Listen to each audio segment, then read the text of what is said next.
So welcome back to Burn and Barrel, and today we have another bourbon review, and this is one that probably not a lot of you have heard of. It's definitely a craft distiller, lot more of a local thing. So we'll see. I spilled that everywhere. We'll see if you have heard of this before, if you've tried it. But I found this bottle. I didn't know much about it. So I'm excited to try it. I've done a little research on it, and so this one is called Irons One. And so this is a bottle that is out of Huntsville, Alabama.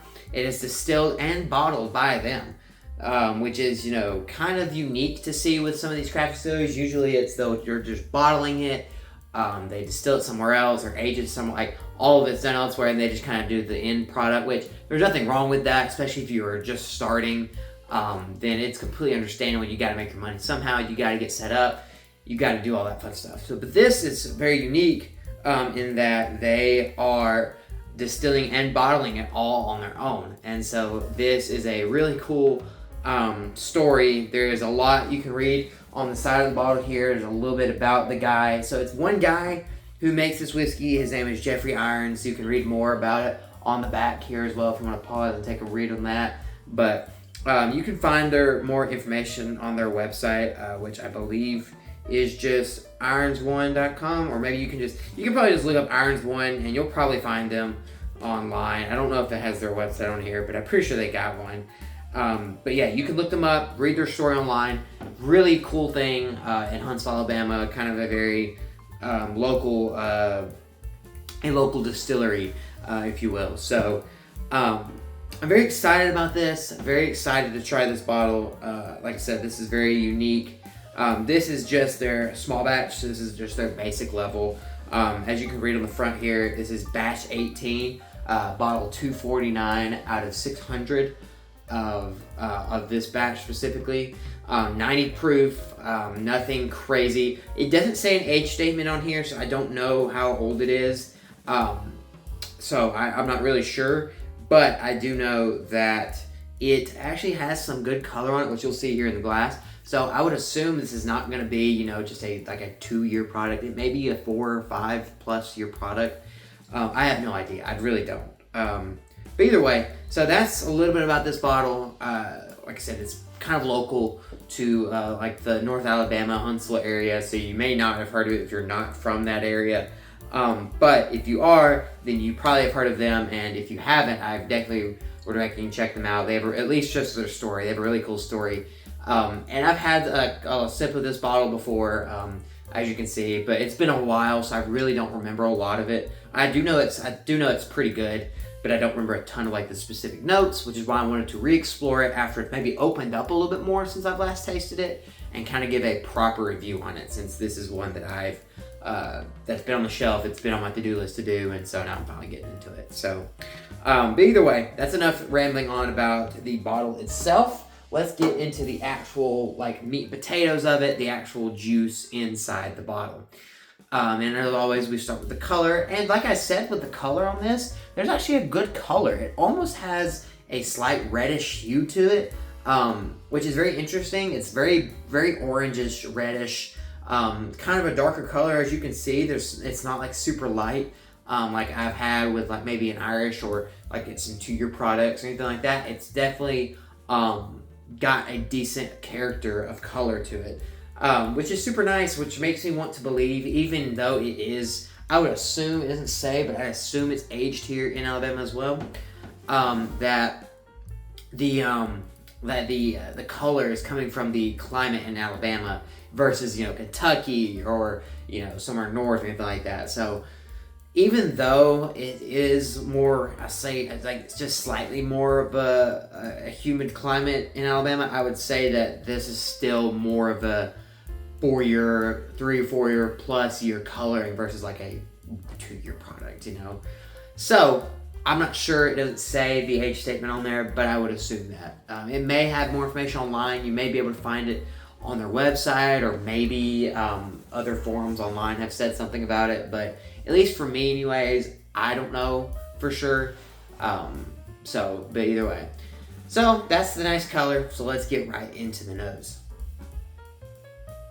So the nose is it's very nice. It's got a nice mix. I can tell it's a little bit of a younger product because there's a little bit of like a weedy type thing, but it's honestly not like bad. Like it's almost like a cereal note, like cornflakes. That's kind of what I'm getting at. Cornflakes. It's got a slight sweetness to it, but it's not like a raw unprocessed wheat or grain based. It's just a generic grain. Kind of like a cereal cornflake note. I do get a little bit of like a little orange on there, a little orangey, like a slight orangish to it. A little bit of a caramel on there as well, a little caramelly, a little citrusy, definitely a cereal-y type. It's nice. It's not super sweet, but it's not bitter or say like earthy or anything like that. It's like right in the middle of like what I would consider sweet and not sweet, like just that semi-sweet kind of thing. Because like I said, the cereal note it gives like a nice savory base, but then like the citrusy gives a little sweetness. The caramelness gives a little sweetness too, but it's not over the top or anything like that, like something super aged or maybe double oaked or finished. Like it's not gonna blow you away in terms of the nose with how sweet or unsweet it is or how unique it is, but I do think it is quite nice. I don't remember how much this bottle is. I don't think it's expensive. I want to say it's in the $40s range. Maybe I want to say maybe no more than 40 something bucks. It's not going to get more than that, I don't believe. If I'm wrong, just you can find it online and maybe find a better price than what I'm saying. But on the top of my head, I don't believe it's super expensive. And if you're in the area, then it's not super hard to find because, like I said, it's a very local thing. So if you do find this elsewhere, I'd be kind of shocked. I don't know their distribution or anything like that, but I can't imagine it's super extensive like some of the other craft distilleries like a Cedar Ridge or like a Still Austin, who are kind of much bigger and are able to get distributed much farther than these smaller craft distilleries. But that's all I'm really getting on the nose. Like I said, those like a cereal-y, caramel, a little bit of citrus too. Quite nice. Do like it. A little bit younger, I can tell, but nothing rancid or bad, I would say. Let's just get right into the palate.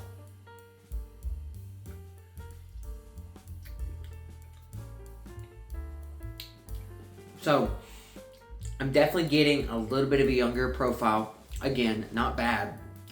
It's just how it is. There's a little bit of that like grainy cereal-y note that I was talking about. Again, it's not young enough to where it's like just raw grain.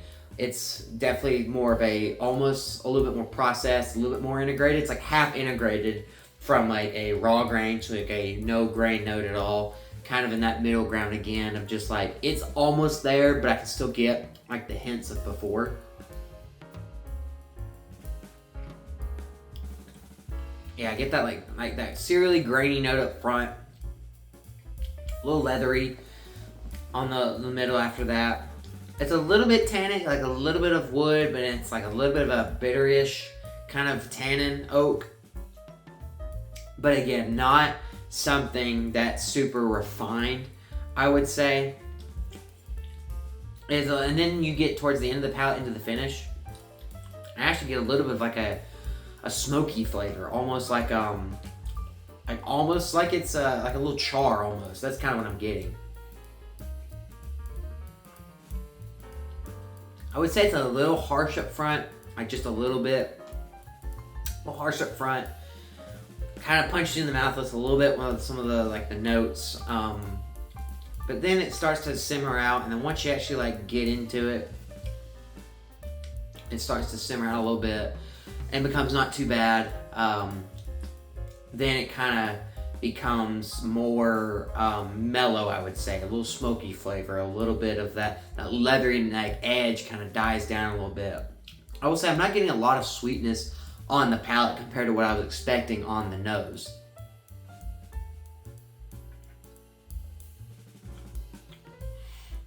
Yeah, on the palate, I get a little bit of all that like leatheriness, the a little bit like that tannin, the like the little grain note, and then I get like a slight hint of maybe a fruit in there, but not really. It's a little smoky. I don't get a lot of sweetness at all in the palate, but that's not bad. Again, it's not something I prefer. I prefer a sweeter profile than something like this. But, you know, as I said, I don't think it's bad whatsoever. But I will say, I tried this a few months ago, or however long ago it's been, and I remembered it being better than this. In my mind, I thought it was better than this. I am slightly disappointed in this round 2 with it, especially being in front of a video. I don't know if it just has opened up and now it's become worse, or if I've had it open for too long, which the level on it, I don't say it's oxygenated too bad, because I mean the level is pretty full in this bottle, as you can see. So it's got plenty of liquid in there to prevent the oxygenation, and it's not been open that long. It's not been open like in many years for it to like really turn rancid or nothing like that. But I think, honestly, is this something that I'm going to go after to drink neat a lot? Probably not. I'm not too fond of some of the notes I'm getting on the palate. It's a little strong, a little sharp on the edges in terms of like how kind of the bitterness and kind of how it just like takes you by the reins and kind of just doesn't really let up. It kind of is just in your face, bold with not, I wouldn't say the best flavors. They're not bad, but they're not the best flavors, I would say. Again, there's no redeeming sweetness to it to kind of balance it all out. It's just kind of like, you know, cereal, and then, you know, here's some smokiness, here's some leather, here's some oak tannins. Like, it's just not finding a balance. It's overdone on the far end. I think it just has to do with the age and maybe the proof, but I don't know if proof would save it. I think it's just the fact that it's younger. I think that's just it. So I'm giving this a 4 out of 10. I definitely think there's a lot better options, and I don't think it's bad per se, but I definitely think there's a lot that it lacks. I know there's some qualities in it that I'm not fond of a decent amount, but I wouldn't say it's like horrible. Like, it's drinkable. I'm gonna finish this and it'd be fine. And it's not bad enough where I'm like making a face that it's like, ugh, like bad. But it's not a average pour for me. Like, I'd rather have Buffalo Trace all day over something like this. I'd rather have a lot of other 5 out of 10s that I've rated before over something like this. Like even like an Evan Williams Bottle and Bond, or some of those things that are closer to like a 5 for me. Like some of the benchmarks, maybe like a Top Floor, some of the bondeds. Like those kind of pours, I think I would much rather have than this one. So that's why this one's gonna be a 4 out of 10 for me. I don't think it's bad, and I really think that if you are trying to support a local distillery, a local craft distillery, especially this one, they have other offerings too besides this small batch. They have a couple of things I can't remember off the top of my head, but if you find their website, you can find information on there. But for me, it's just not what I was expecting to be. It's not as good as I remembered it. And I don't know if that's my bottle specifically, or that it opened up, or if it was just, I was misremembering. I don't know, but a little disappointing. But other than that, I do think this is a bottle that if you haven't had it and you want to try a local distillery from North Alabama, the Huntsville area specifically, I do think it's not expensive, so I don't think you're going to be breaking the bank for something that's maybe a little slightly subpar. But if you're trying to get the most bang for your buck, I definitely think there's better options out there. So take that for what you will. But I think I've reviewed and talked enough about this bottle. So that's gonna be it for me today, guys. So I hope you guys enjoyed. As always, if you want to check out a summarized review of this, summarized version of this review, be sure to check the description down below. There's also a couple videos here on screen, so be sure to check those out. A couple other reviews I've done on this channel, and be sure to check out the other reviews I've done as well. But yeah, I think that's gonna be it for me today. So I hope you guys have a fantastic day. I'll see you next time here on Burn and Barrel.